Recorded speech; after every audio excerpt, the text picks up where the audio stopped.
Let me record this. The BioMEMS unit overview provides an introductory information on the new emergence of BioMEMS technology. Okay? So BioMEMS is a subset of MEMS. It's a big field. Okay? Yeah. That'd be great. It's a big field. There's lots of different things in BioMEMS. And there's a lot of cool devices. So if you're on the device side, want to know how things work, it's very interesting. If you're on the MEMS, the bio side, it's also interesting. They're starting to put a lot of things in our bodies to sense, as well as, hip replacements and the classical stuff. Heart stents, right, to keep your arteries open. That's considered a MEMS device. Now they're coating those stents with materials to help keep your arteries clear. They're working on some sensing systems built into the stents themselves to look for different problems with the blood. Is there something like a pill that you swallow and then it diagnoses you or something? Oh yeah, there's the pill cam. That might be part of it. But that's a nice one to do research on. It's called the pill cam. It's a camera inside of a pill. You swallow it, and it takes 2 pictures a second as it goes through your body. Okay? And it sends that information to something like a cell phone that you wear to store the data. And then after it goes through your body and out the other end, you go to the doctor and give them the other unit. I think they just let the pill go down the drain. I wouldn't want to retrieve it. But that's a really good device because then the doctor can look at all the photographs from inside your body, your GI tract. He can look for lesions and cancerous and odd-colored things. And it's a really cool device. It's got the reason it's as big as it is, it's a pill, a large-sized pill, is because they need batteries. Right? The batteries are about 80% of the size. The camera itself is very tiny. A little strobe light in there is very small. Is it pretty cheap too? I don't know how much they cost, but people prefer that over a colonoscopy, and then also the other way, the gastroscopy, where they stick the tube down your throat and look. That's uncomfortable, right? And people gag, and so they usually knock you out for that. I had a colonoscopy for the first time last year, and they knocked me out. It was wonderful. I don't remember a thing. So, but it's expensive. It's, to knock people out and have an anesthesiologist there and all that. If you can just go to a doctor's office, swallow a pill cam, and walk around for a day, and takes two pictures a second, so you can imagine how many pictures there are, and then the doctor watches it. And they're developing systems to do image recognition. So it sends it through a computer and highlights pictures that the doctor should look at. Because most of them are, are fine. Okay? All right, so BioMEMS is a specific type of MEMS. It's used in biological procedures. It can be used for drug delivery, so that would be what? A sensor or an actuator type? If it delivers drugs. Actuator, right?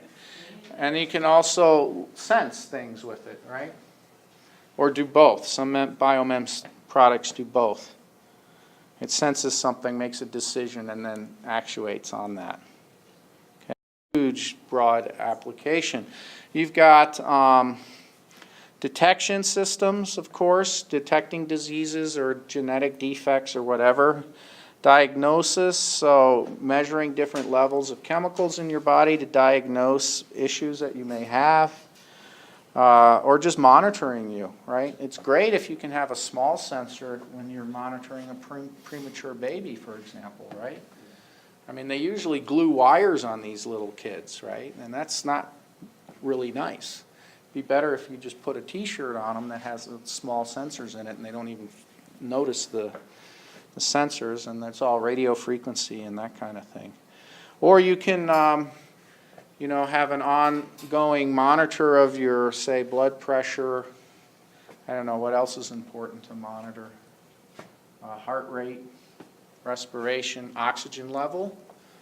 And then you can send patients home earlier, right? Because if you have those monitors going on, if something starts to go bad, Then your cell phone calls you and tells you to go to the hospital. yeah, it'll either tell you to go to the hospital or it'll call 911 for you, right? Or if you start eating candy and you're diabetic, it sends an email to your doctor saying that you're eating candy. And then the doctor calls you up and says, you better stop doing that. I used to go to a nutritionist and I had to bring my machine in and they would read it. Oh, so you already did some of Yeah, that. they Yeah. wouldn't let me just write down my numbers. They said, here, give us the thing from your machine. And And then there's therapies you can do, right? Let's say you need a certain drug therapy. You can create a MEMS device that not only senses, you know, what it needs to control, but then applies the drug therapy and varies the drug therapy depending on what it's sensing. So a classic case, of course, that we use a lot is for diabetics. They have to monitor and maintain a certain glucose level. Most of us who aren't diabetic, we don't have an issue with that, and our body does that automatically.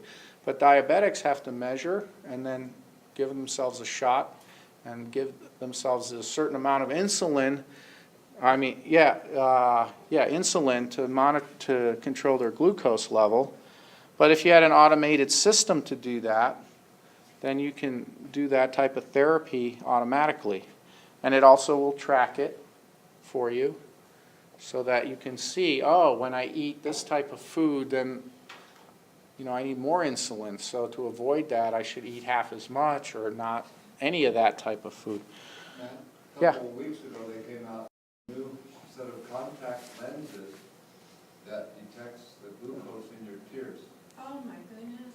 and then sends out microwave wireless to something else that could then tell your system to inject the. So that's a new. Yeah, the first version of the contacts that sense the level of glucose, they change color.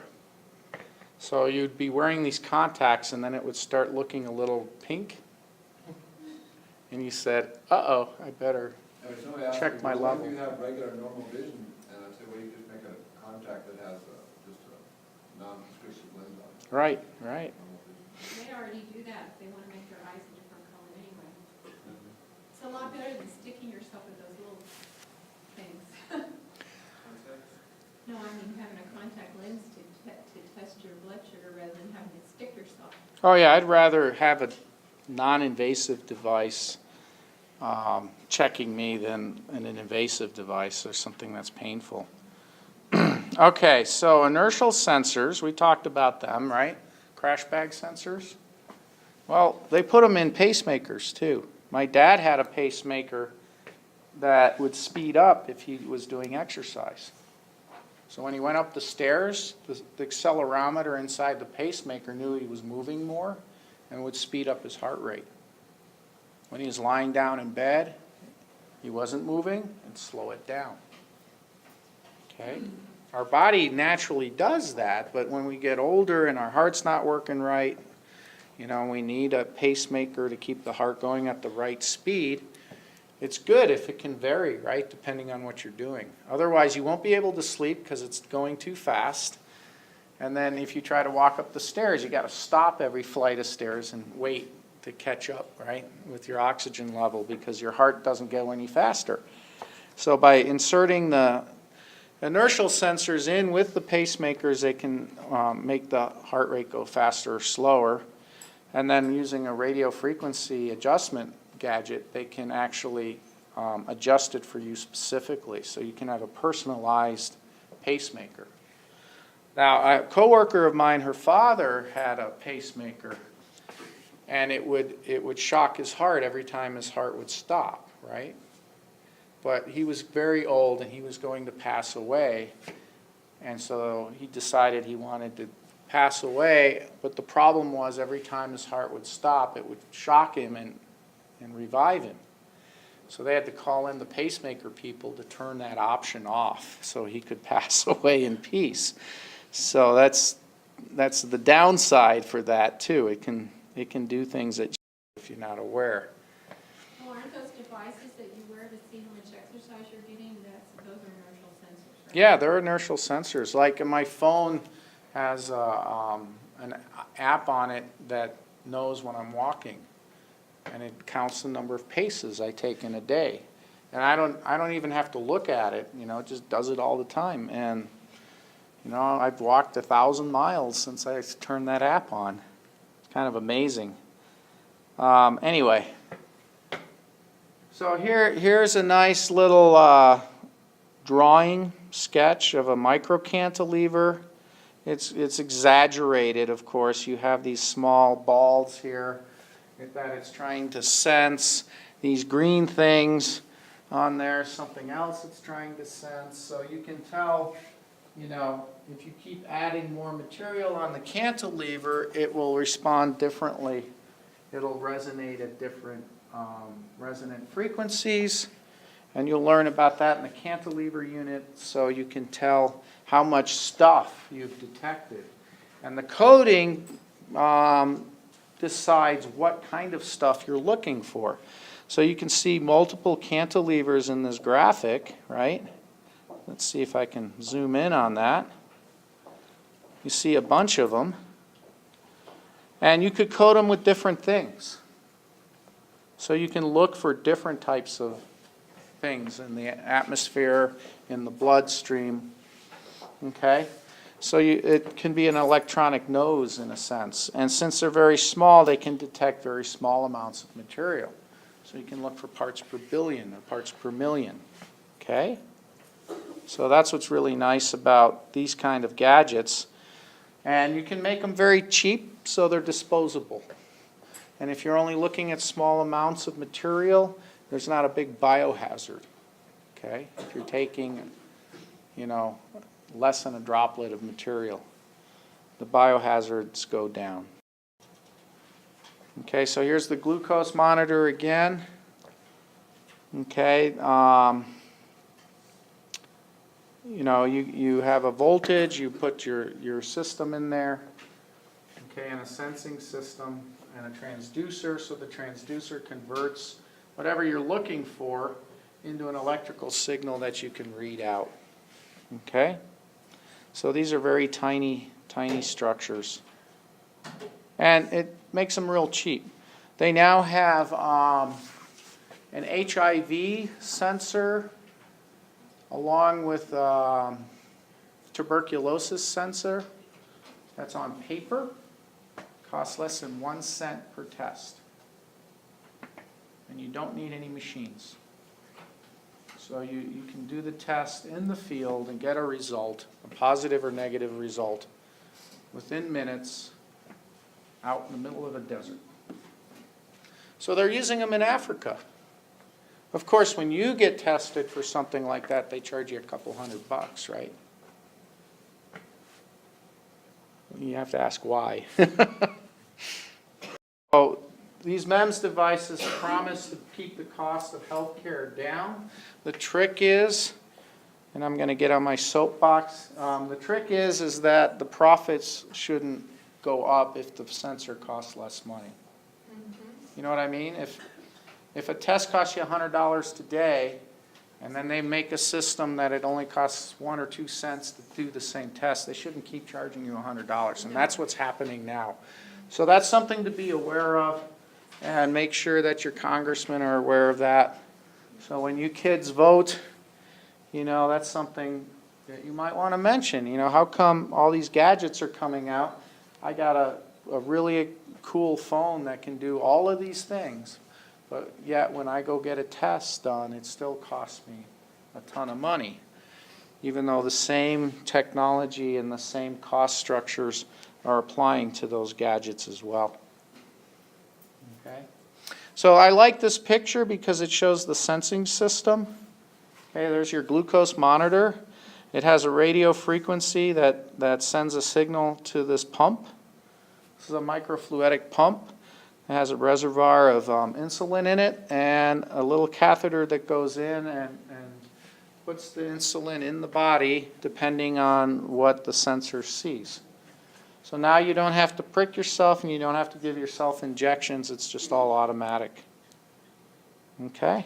And I'm not sure where that is on the market. I think you can start buying these things. Okay, not many people have them because they're probably still very expensive.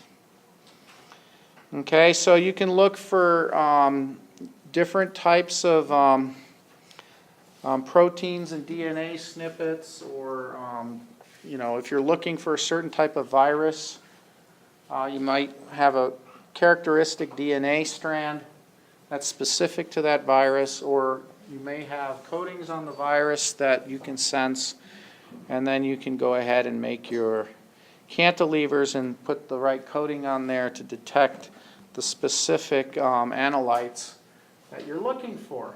Okay, so the trick here is in the chemistry. So if you like chemistry, you can develop different coatings and different materials to do this kind of sensing. So we need a lot of chemists. Okay, and then we have in vivo devices and in vitro.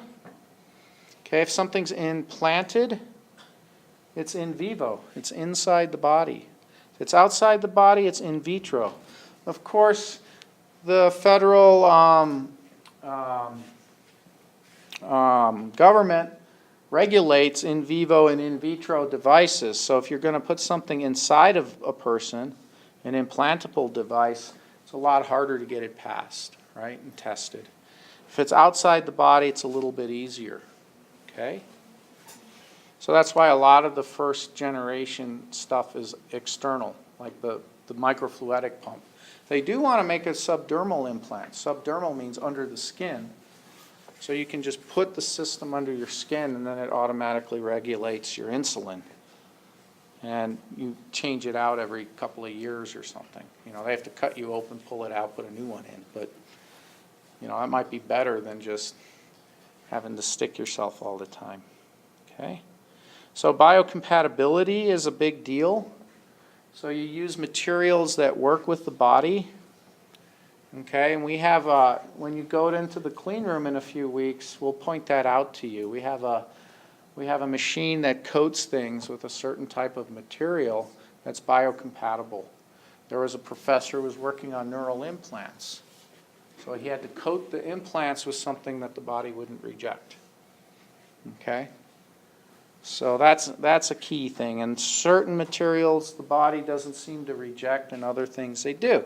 One example is gold. Gold is biocompatible. People get gold fillings, gold teeth, right?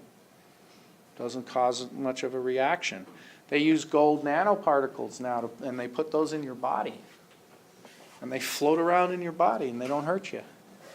Now they're coating those gold particles with the materials like you saw for the cantilever, so those particles can stick to tumors, for example. But they only stick to the tumor cells. If you've got a bunch of gold stuck to a tumor cell, you can see it in an X-ray, right? So now you can find out where all the tumors are. Okay?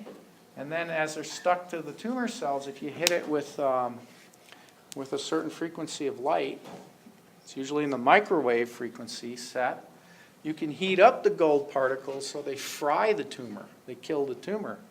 But they don't heat up anything else because all of those gold particles are now stuck to only the tumor cells.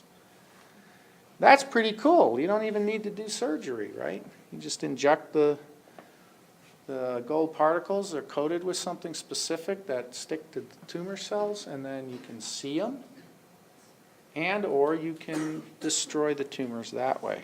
And this is still in testing, right? It takes a long time for the FDA to approve these type of therapies, but there's a lot of hope and promise that. So there's lots of different types of technology. This is a chem lab on a chip. It's really on a CD, like you would use in a CD player. So these people came up with a way of testing for specific enzymes. So they put different reactants inside the the CD player, and then they put samples in certain parts. Then they take the CD and stick it in a CD player, spin it up. It's like a centrifuge. And they pull the CD out, and they look at the colors. Right? Very simple way of testing for specific diseases, poisons, whatever you may want. It just depends on the chemistry you put in there. And so you can do all kinds of interesting things. So this is enzyme-linked immunosorbent assay. So that's what this is doing. This is the ELISA system. Okay. But we can do DNA sequencing or other genomes. We can look for specific things in the environment, E. coli, that kind of thing. Okay, and monitor the environment. Okay, so we can do sample screening. We can do diagnostics, monitoring, drug delivery, treatment, and not do as much invasive surgical procedures. Okay, so we can get out of doing surgery, or use MEMS devices on the end of catheters to do the surgery as well. Okay, so we already mentioned the tiny insulin pumps, DNA microarray and protein array chips. That's what this is. So if you look at this real close, see that array? This is an array, right, of dots. Each dot could have a different test on it. So how many dots we have this way and how many this way? Maybe 30 or 40 each way?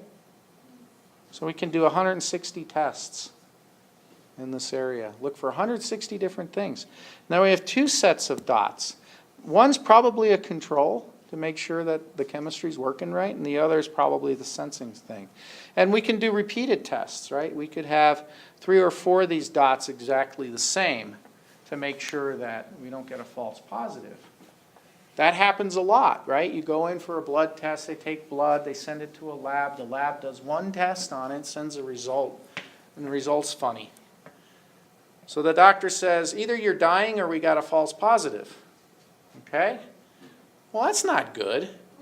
But if they would have done 20 tests at one time, right, instead of 1, and 19 of them are false, you don't have the problem, and 1 is positive, then you can kind of say, well, it's probably a false positive, right? And the other 19 are right. Right? It's like democracy and voting. Hopefully you pick the right person. Okay? So, but the point is that this is a nice array. So you can do 1,000 tests easily. You can make this a lot bigger. Or each dot could be a different DNA sequence, so you might look for different types of E. coli or different types of hantavirus or different types of, a genetic mutation, all of those kind of things. So that's kind of cool that we can do that. And we can do it much more quickly than we used to in the past. So they're working on these systems so you can do it at point of care. So when you go to the doctor, right, and you say, I feel funny, I've got these symptoms, the doctor can do a test on you right away and get the result right away and prescribe the right medication right away. Rather than just saying, well, I think you have this, so let's try some antibiotics. How many of you have done that, right? They're not really sure and they pick something that's probably the right path. Well, it'd be better if you could know right away. So how many of you watch none of you guys watch Star Trek, the movie? You've seen it? They have a thing called a tricorder, right? Well, we can make tricorders now that look for different things, right? Well, it senses the environment and tells you what's going on around you. So, Sandia's made some gadgets to look for sarin gas and, some mustard gas, those kind of weapons of mass destruction type stuff, right? They're working on putting sensors. They would like to put sensors in everybody's phone. Yeah. So if something bad happens, right, if you're walking in a subway and it smells something bad, it sends a signal out saying, hey, this guy is in an area that has high methane. Maybe you're in a subway and there's a methane leak. But it would be good to know. And then 14 other people around him are sending the same signals. And then they know how big, right, it is, where it is, if it's moving or not. So that's a possibility, is putting these sensors into cell phones. Okay, so things keep getting smaller. There's lots of advantages to making things small, right? If you have a smaller needle, it doesn't hurt as much as a big needle. Okay, so they make needle arrays, you know, little squares like patches that have maybe 100,000 needles on them that are very small, so you don't feel them. And you put the patch on, and the drug gets through the skin to where it's supposed to be, and then it can do its therapeutic, give you those therapeutic benefits, but you've actually taken, you know, 100,000 little shots all at once. Okay. Advantages include reduced manufacturing costs, right? Whenever we make things smaller and we can make more, on a wafer, for example, the cheaper it gets. Okay, and the smaller the space, we have more savings on delivery, right? You can put 1,000 of these things in one shelf in case there's an epidemic, those kind of things. Improves the quality of life. Here again is the glucose system. MEMS enables new biotechnologies, right? We can do things we've never done before, detecting very small amounts of things. Okay. There are lots of BioMEMS devices on the market today. Some are very promising. How many of you know someone who's deaf? Yeah. What? Partly deaf, yes. What? What? Nancy. Oh, Nancy, you're partially deaf? Yeah, do you have a cochlear implant by chance? No. No, they, I've gotten like a couple sets of tubes, and then I got I think it was called a costitoma on my left side, uh-huh. but no, I don't. Well, for some people, a cochlear implant is a good thing for them, especially if you're born without hearing. And the way that works is if there's something behind your ear that's like a microphone, and then they implant a system inside your ear that gives you an electrical signal to the nerve that goes to your brain. Okay, and the whole idea behind that is that it translates sound into an electrical signal and goes directly to the nerve. And then you can hear. Who knows what it really sounds like, right? But you know, people who've never heard anything before get a sensation of hearing, and after time they can start to recognize words and stuff. I don't know if they can appreciate music, you know, if it's that good. Probably not. But they're working on it. So cochlear implants are very promising, and they've been around for a few years. So, you know, that's another application of BioMEMS. So as you get older, there'll be better and better gadgets, you know, and they'll probably replace some of the stuff you have, and then your hearing will get better. Okay, so that's really good that we have these. It helps your quality of life. Microfluidics is a big deal in MEMS. A lot of people do research on that. How do you move small amounts of liquid? That's basically what microfluidics is all about. And that allows you to do point-of-care detection. It allows you to do therapeutic stuff. If you concentrate some of the medication, you can, you know, give people medicine over time. Lots of possibilities. Of course, we have detection, analysis, diagnosis, therapeutics, drug delivery, growing cell cultures. Right? Usually we do those big petri dish things. You might have done something like grow penicillin or something in your bio class, right? Well, imagine if you could make 1,000 petri dishes in the same area and only have, you know, maybe 10 or 20 cells in each of the dishes. Then you can have 1,000 different experiments at one time. You don't have to use a lot of materials, right? You can test different drug therapies on the different cells, okay, very quickly. And then you look at them with a microscope and see which work and which don't. You know, when there's too much or not enough. And you can do this kind of analysis very quickly with cell culture. And you can have different types of cells.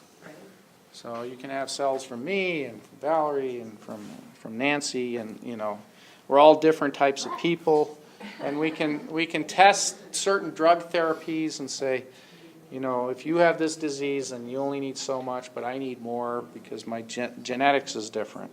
So now you can customize drug therapies, which is really good. That is cool. Because usually people don't like taking drugs because the side effects. And they usually give you too much, Right. right? They don't want to give you too little because then you might get sicker. But if they can tune it and give you just the right amount, and you might have to have more later on or less later on, depending on the disease and the progression, then you can adjust on the fly if you have that information. Okay, this is called a lab on a chip. It's actually not a microchip, but it's a small glass disc with lots of microfluidic channels in it. Okay, so if we zoom in on that, okay, you can see you would put your samples in here, or maybe your reagents, if you're going to do specific type of testing.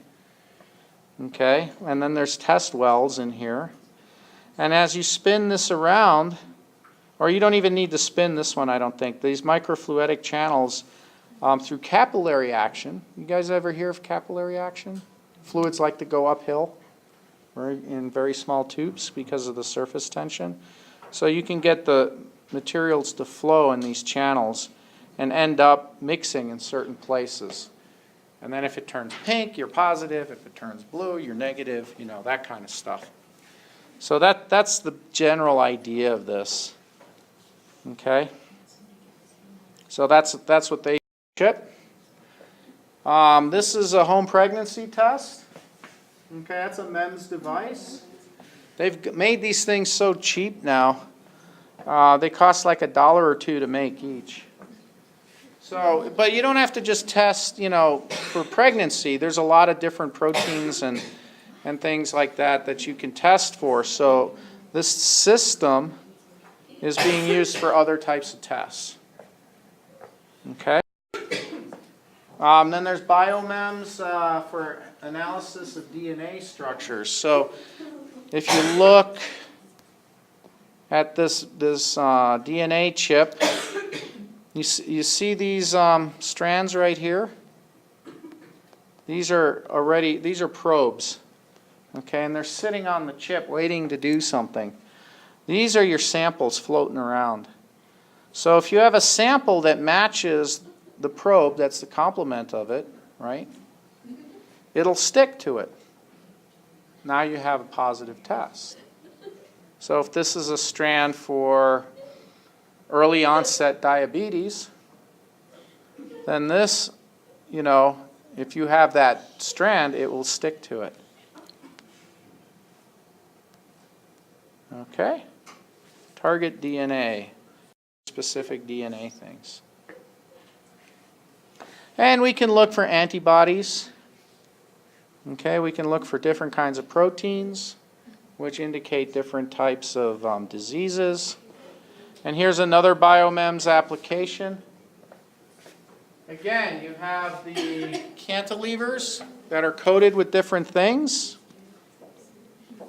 and they're looking for different things.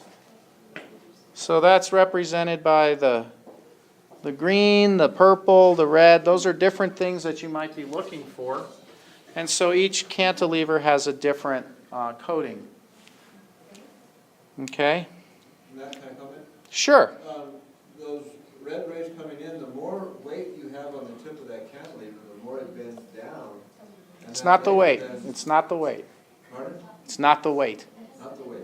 No, gravity doesn't play a role. It's such a small force because there's not much mass.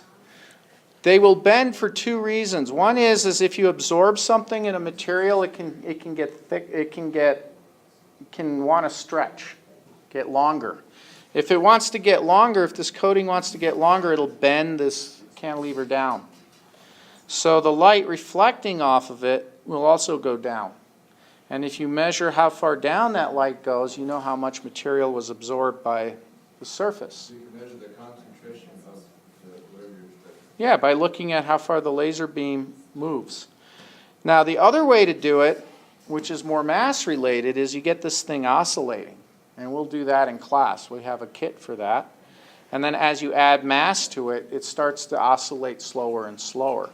So by looking at the resonance frequency, you can detect how much stuff it's absorbed. And that's kind of fun. And we'll do that in class so you'll understand that better.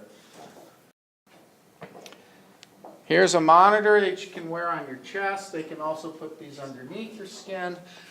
This is the coolest stuff recently, and you should be able to find a lot of articles on it. They're called, I think they're called circuit tattoos. They kind of look like a tattoo. They're on a very thin piece of plastic, and you stick it on your arm, and it monitors you.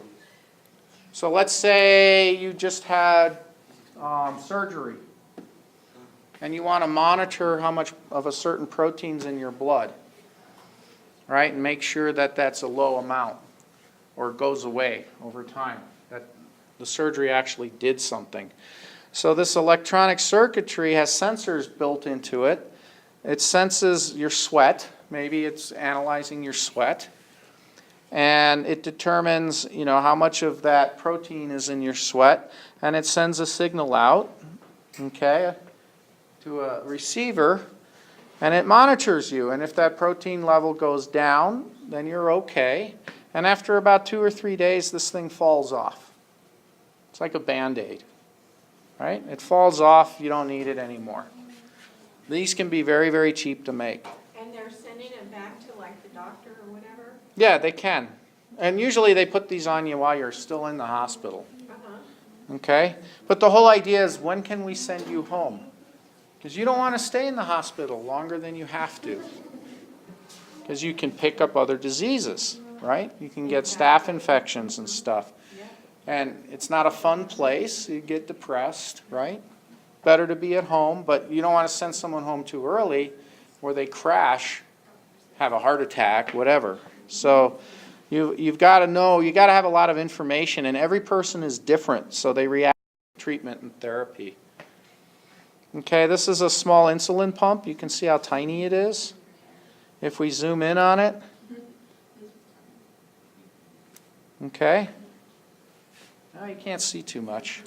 We need a higher resolution picture. Yeah, that's on the edge of a finger. So I believe the fluid comes in one end and goes out the other, and it's part of a package. Yeah. Okay, so it's pretty small. Okay. Here's that cell culture thing I was telling you about. This is really cool. They kind of use, similar to an inkjet print system. You know how you can print things in very fine resolution? Well, you can also print cells, dispense cells in the specific cultures. And then you can do different tests on it. You've got oxygen coming in, carbon dioxide, all that coming in this way. There was a gadget that Megan Pope found. Remember that? The lung on a chip. So they had lung cells in a chip, and they actually had the chip stretch and contract the lung cells to mimic, breathing. And then they would have blood flow on one end and open air on the other end, and they would put different, I think, drugs in there to see how the lung cells would react. That was pretty cool. I think now they have like full things for like the heart, the stomach. Yeah, they're doing it with CAR And cells. they're working towards putting them all together so they can like mimic the actual human body. And Yeah. that's just, like, there's something. Yeah, so you can do drug therapy tests. And what you can do is, if I have cystic fibrosis, I think that's a lung disease, I might react different to therapies than someone else who has the same disease or is at a different stage. So they could take some samples from your lungs, put it into this lung on a chip device, and test different drug therapies on my own cells. And they could grow more of my cells, right? If the therapy is a genetic therapy that changes the genetics of your lung cells, you can see if the new cells that are grown are healthier. There's actually a TED Talk on it as well. There's a TED Talk on it? On one on a chip, or? It was Yeah, so that's a great thing. TED Talks. Are you guys familiar with TED Talks? These are really good. Yeah, you just Google TED Talks, and then when you're in the TED Talks website, you can put different subjects in there. There's a real good one by Bill Gates about moving away from fossil fuels and having zero carbon emission fuels. But there's a lot of bio stuff and robotics. If you like robotics, there's some really cool TED Talks on robots. So this is the thing on the left here is the cartoon, right? That's the schematic. You can see there's an objective lens there to look at the different samples and see how your test is going. And there's multiple cell cultures. But if you look on this side, this is what it actually looks like. So this is a scanning electron microscope picture. And these individual wells here can hold different cells. And you can feed it, there's fluidic channels, so you can feed it drugs, you can feed it fluids, keep them alive, oxygen, all of that stuff.